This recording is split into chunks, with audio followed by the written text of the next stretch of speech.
Guru principle is extremely strict,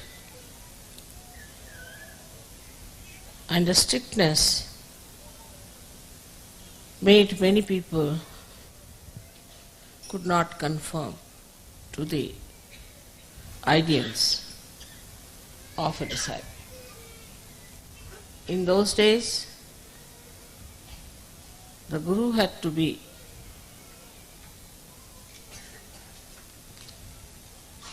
absolutely the authority, and it was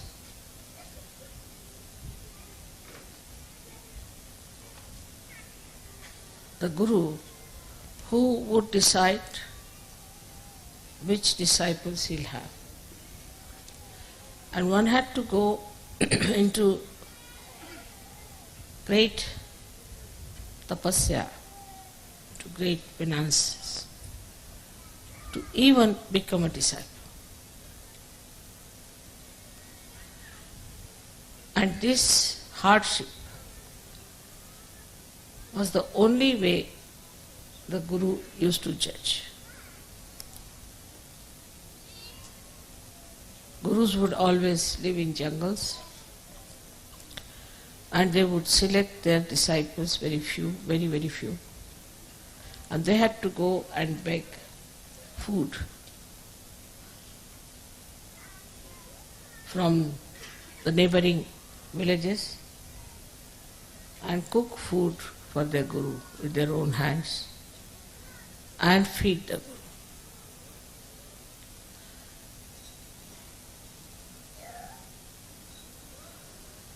That sort of Guru business is not in search. That basically we must understand that the difference between those styles of Guruship and that we have now is this, that very few individuals were given the chance to become the Guru. Very few. And these few also were selected out of quite a lot of people, and they felt that there was something really special, that they are being selected, chosen, and that whatever they will have to go through is all welcome. With this idea, they became the disciples. But Sahaja Yoga is a very different thing. I would say just the opposite. First of all, your Guru is a mother, and who suffers from Sandra Karuna. At the slightest things that happen to you, my eyes get filled with tears. So, as a mother, to be a Guru is a very difficult thing. But at the same time, for you to achieve heights is also difficult. Because you get lost when I love you so much, and in that love you forget sometimes that the progress in your being is very slow. It is important that in Sahaja Yoga you have to be strict with yourself. That's why I said that you have to be your own Guru, which people do not understand what it means. You have to be your own Guru means you have to guide yourself, you have to treat yourself as your disciple. and you have to trim yourself. If you do not understand the responsibility as Sahajogi of working it out yourself, everything, you cannot move very fast, because it is a different type of relationship between the Guru and the disciples. So first, I have always said, you become your own Guru. So you have to make a lot of introspection and fix your ideals. Before you, I am sitting. You have seen me how I am. I can eat anything. I need not eat at all for days together. I can sleep anywhere. I may not sleep at all. I travel for miles together untiringly. I have this energy because I am a Guru of myself also. So the first thing is that there should be a lot of introspection. What's wrong with me, not wrong with others? What's wrong with me? Am I seeking the comfort of my body? The attention, is it on my body or on my spirit? If so, what am I doing? I think best thing is to write it down. Can I sleep on the grass? Can I sit on the stone? We have to make this body work. Can I sleep anytime I like, and can I keep awake anytime I like? I've seen people doze off.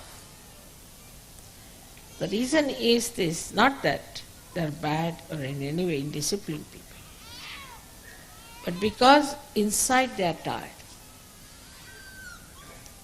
If you are tired inside, then you feel tired all the time.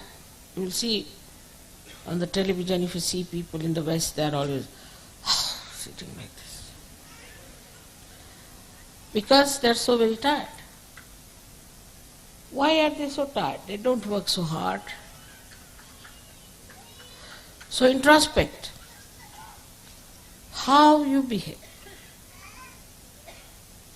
Now when you start introspecting yourself, you'll also start introspecting your surroundings and your styles and your methods and what you are doing to yourself because of the conditionings of the outside.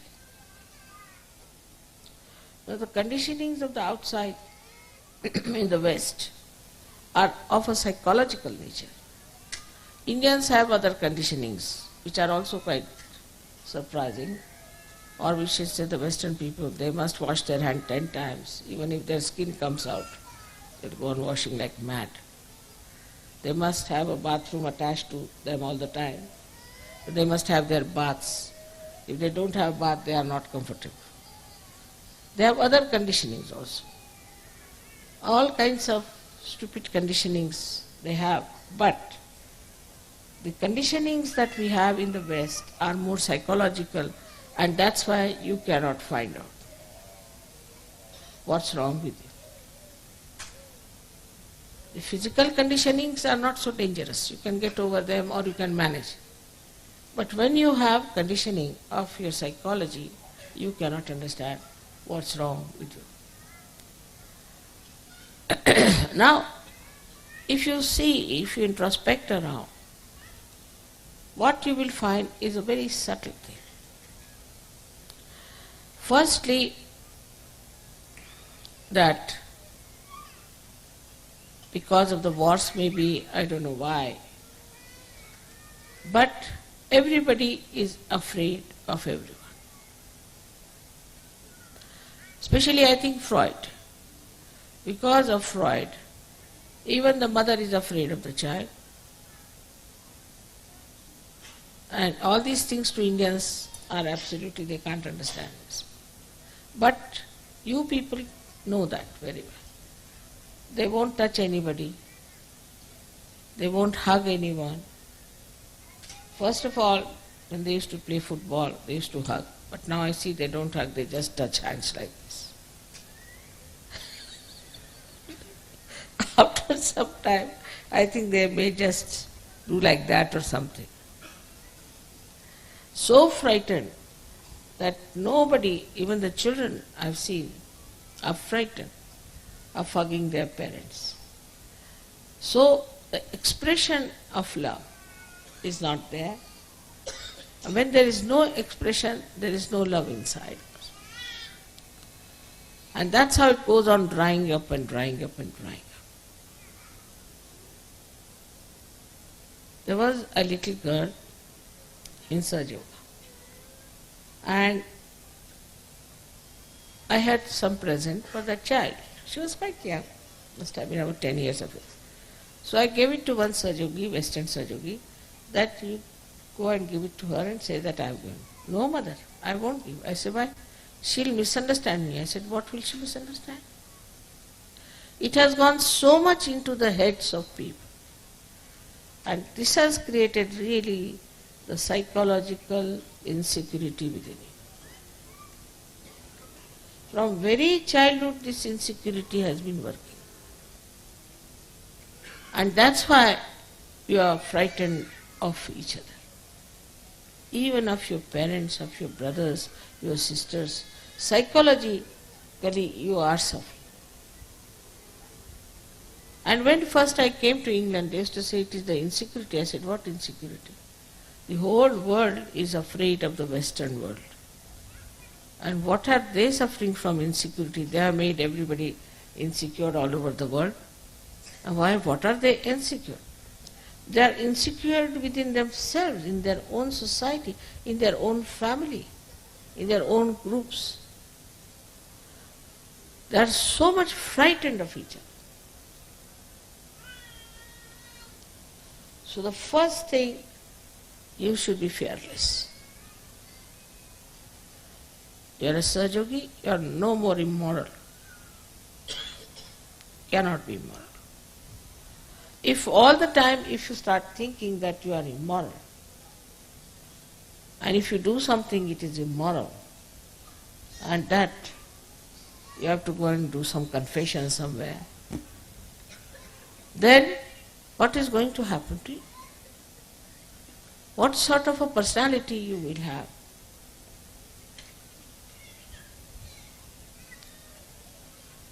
We have to change this by changing ourselves. So among Sahaja Yogis there should be no insecurities but maryadas.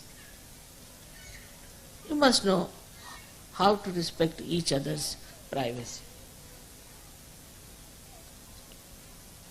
The second thing that if you find in the Western mind, which is a very common thing,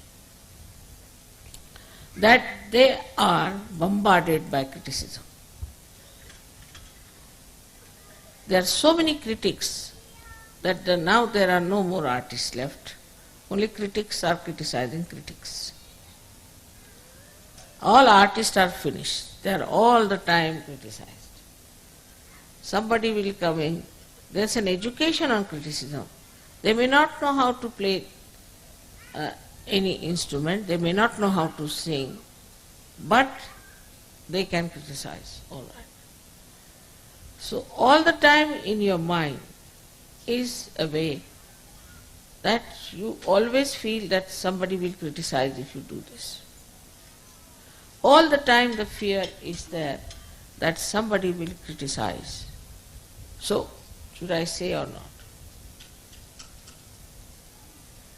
As Sahaj Yogis, you shouldn't worry about these stupid people because they are blind, and if they want to criticize, you let them criticize. What does it matter?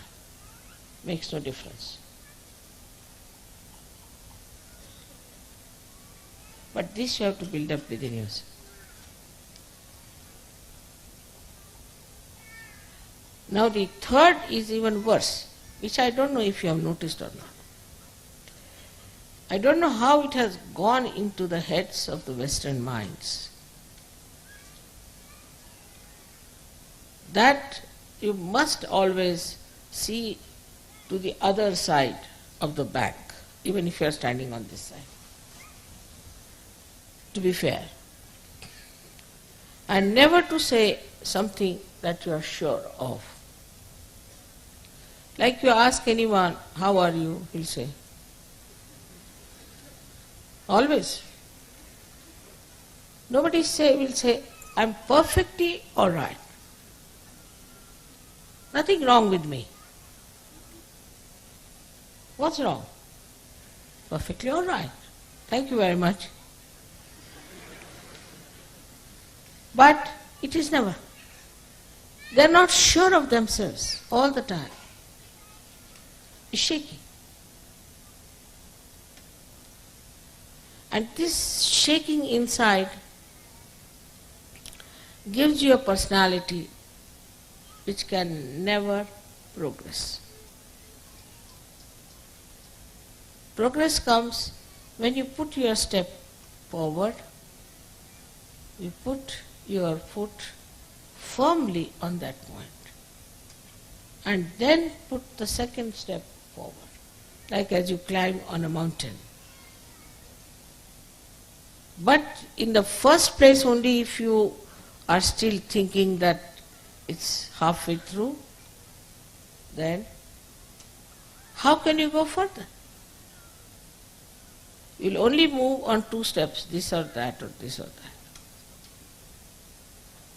This is another very big psychological detergent, I should call it, or detrimental thing for your progress. Now the third thing you have learnt, which is also third or fourth maybe, that you must argue out yourself. Like you have a problem. You'll come and tell me, Mother, this problem I have got. This is very common with everyone. I have this problem. I'll say, all right, this is the solution. Then you will come out, no, but in this will happen. Then you tell another solution. No, Mother, this can be this way. All right, you tell third solution. No, Mother, in this can happen. Tell fourth, this can happen. You are standing against yourself all the time. Then I have to say, this is your problem, not mine, and I am giving you the solutions, and if you want to solve your problem, better take a positive attitude. The brain is this way.